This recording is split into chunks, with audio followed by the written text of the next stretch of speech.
तो हेलो नमस्टियंस।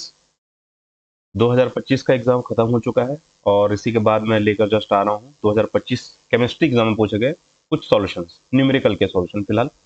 तो ये जो क्वेश्चन दिख रहा है वो सभी सेट में पूछा गया था, इलेक्ट्रोकेमिस्ट्री टॉपिक पर बेस्ड एक न्यूमेरिकल है। तो क्वेश्चन इस प्रकार था कि हमारे पास एक सॉल्यूशन है जो कि 0.5 नॉर्मल उसका कंसंट्रेशन है।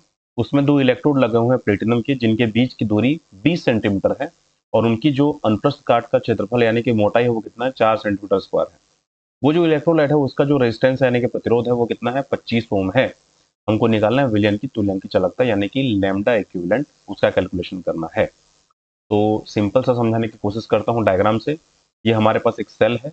वो सेल जो है उसमें दोनों इलेक्ट्रोड किसके हैं, न्यूट्रल इलेक्ट्रोड यानी कि प्लेटिनम के इलेक्ट्रोड हैं। इनके बीच की दूरी कितनी है, एल है।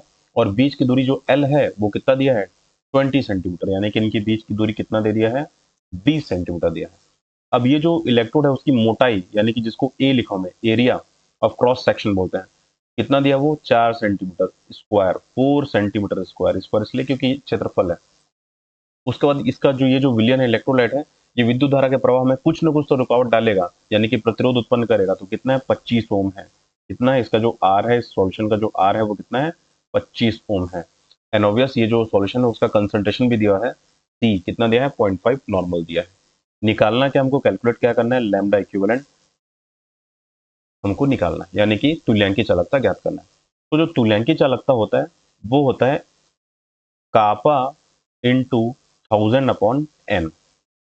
तो एन यानी कि कंसंट्रेशन, कंसंट्रेशन हमारे पास नॉर्मेलिटी में है, इसको चाहे तो सी भी कर सकते हैं।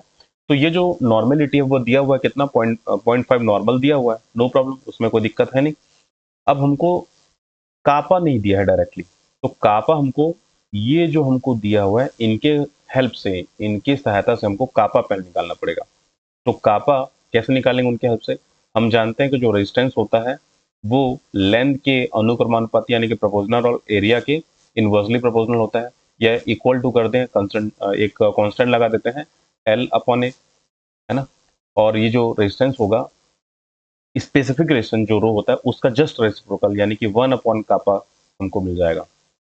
क्योंकि 1 upon rho is equal to क्या होता है, कापा, या फिर कापा इज इक्वल टू क्या होता है, 1 अपॉन रो, बात एक ही है। तो इसमें मैंने कापा से रिप्लेस कर दिया। कापा हमको कैलकुलेट करना है तो इधर पक्षांतर करते हैं, साइड ट्रांसफर करते हैं। तो कापा इज इक्वल टू क्या हो जाएगा, 1 upon R into L upon A. तो एल हमको पता है, ए हमको पता है, आर गिवन है, उससे क्या निकल जाएगा, कापा।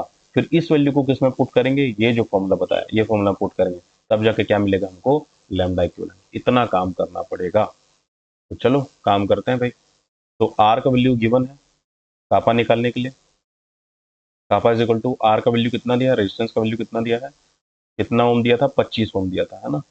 तो ये रहा 1/25। यूनिट को भी लिखते चलते हैं ताकि यूनिट हमको सही से मिलेगा। लेंथ कितना दिया था, दोनों इलेक्ट्रोड के बीच की दूरी 20 सेंटीमीटर दिया हुआ था। उसके बाद ए, ए यानी कि क्रॉस सेक्शन एरिया कितना दिया था, 4 सेंटीमीटर स्क्वायर दिया था। सेंटीमीटर स्क्वायर यानी कि सेंटीमीटर इंटू सेंटीमीटर। तो पहले यूनिट को देख लेते हैं, सॉल्व कर लेते हैं।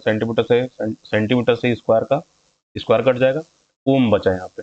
अब जो कापा है उसका वैल्यू क्या निकल जाएगा, 25/100 होता है, यानी कि इसका जो वैल्यू है वो हो जाएगा 20/100। तो 25/100 यानी कि 20 क्या हो गया, 100। यूनिट क्या निकल जाएगा, सेंटीमीटर ऊपर चल जाएगा, ओम ऊपर चला जाएगा, यानी कि ओम इनवर्स सेंटीमीटर इनवर्स, चाहे तो उसको हम लोग साइमन सेंटीमीटर इनवर्स ही बोल सकते हैं। ये तो ये निकल गया कापा का वैल्यू। अब इस वैल्यू को हम लोग किस में रखते हैं, इस वाले फॉर्मूला में, lambda equivalent is equal to kappa into क्या होता है, 1000 अपॉन कंसंट्रेशन यानी कि नॉर्मेलिटी जो भी दिया हुआ है।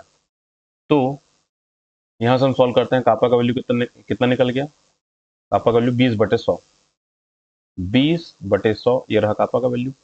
अच्छा यूनिट क्या है, यूनिट भी चाहे तो हम लोग, चलो यूनिट को लास्ट में लिख देते हैं। इनटू क्या है, 1000 अपॉन नॉर्मेलिटी कितना दिया हुआ है, 0.5 नॉर्मल। तो नॉर्मेलिटी का भी यूनिट एक साथ लिख देते हैं। कापा का हमको यूनिट क्या मिला था, ओम इनवर्स सेंटीमीटर इनवर्स, ये हमको मिल गया था कापा का यूनिट। उसके बाद जो नॉर्मेलिटी है, ये नॉर्मेलिटी नीचे में है, बटे में है। तो नॉर्मेलिटी क्या होता है, ग्राम इक्विवेलेंट पर लीटर होता है। नॉर्मेलिटी मतलब क्या होता है, ग्राम इक्विवेलेंट, ग्राम, नॉर्मलता की परिभाषा जानते हो, 1 लीटर विलेय में घुले हुए विलेय के ग्राम तुल्यांक संख्या।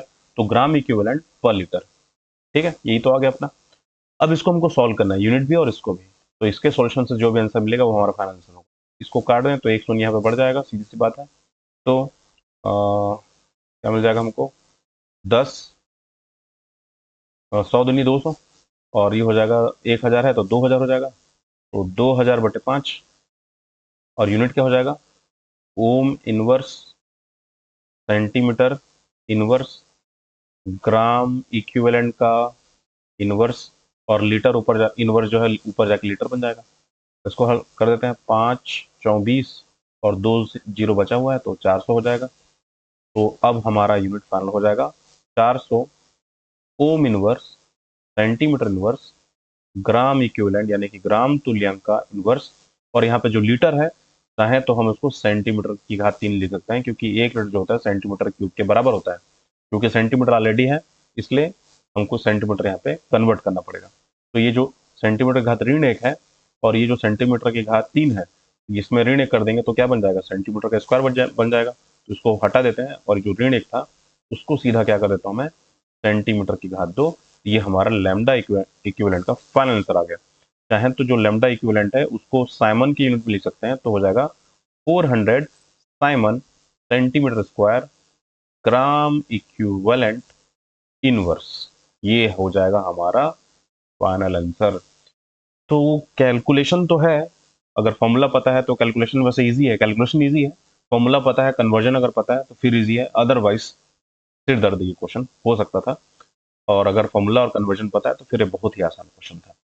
तो इसी क्वेश्चन के साथ ये लेक्चर तो खत्म होता है, और भी न्यूमेरिकल मैं लेके आता हूँ, जो भी टफ लगता है उनको मैं सॉल्व करूंगा। जिनसे कुछ क्वेश्चन नहीं बना होगा कमेंट मुझे बता देना कि इस सेट का ये वाला क्वेश्चन पर्टिकुलर टफ था, तो मैं उसको भी सॉल्व करने का प्रयास करूंगा, वीडियो बनाने का प्रयास करूंगा। मिलते हैं अगले लेक्चर पे।